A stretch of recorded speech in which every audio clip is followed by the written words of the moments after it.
이태원 참사 직전까지 위험을 예고한 11차례 112 신고 어제 전해드렸죠. 신고가 들어가면 경찰은 긴급도에 따라 코드를 부여합니다. 참사가 다가올수록 긴급도는 올라갔지만 그리고 그럴수록 꼭 출동해야 했지만 정작 경찰은 출동하지 않았죠.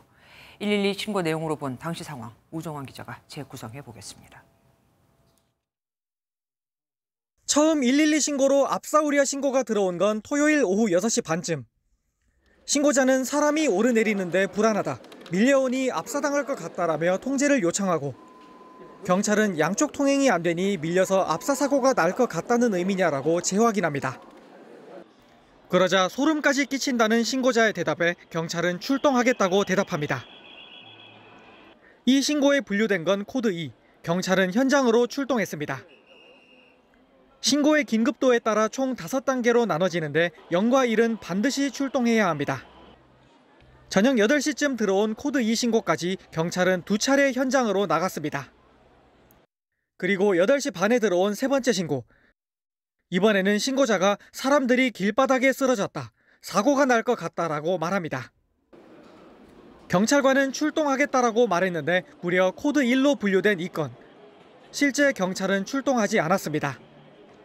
이어 아수라장이 됐다는 코드 1 신고에도 출동하지 않았던 경찰.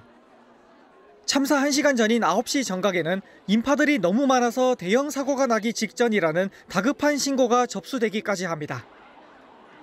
경찰은 이태원역 쪽이냐며 장소를 확인하는데 이 건은 처음으로 코드 0으로 분류됐고 경찰은 다시 출동했습니다. 경찰은 이어 2분 뒤에 들어온 코드 2 신고까지는 연이어 현장 출동합니다. 하지만 이후 9시 7분부터 폭발하기 시작한 신고들엔 대응이 달랐습니다.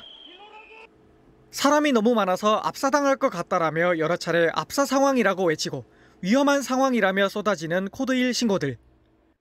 결국 참사 순간에는 비명 소리가 고스란히 녹음되기까지 한 신고까지. 참사 직전 마지막 5건은 모두 코드 1이었지만 한 건의 출동도 이뤄지지 않았습니다. MBN 뉴스 우종환입니다. 안녕하세요. 김주하입니다. 공정하고 신속한 MBN 뉴스, 유튜브를 통해서도 만나보실 수 있습니다. 특히 더 많은 뉴스와 라이브를 보고 싶으시다면 오른쪽을 눌러서 구독하시면 됩니다. 어렵지 않죠? 빠르고 정확한 뉴스로 계속 찾아뵙겠습니다. MBN 뉴스를 시청해주신 여러분 고맙습니다.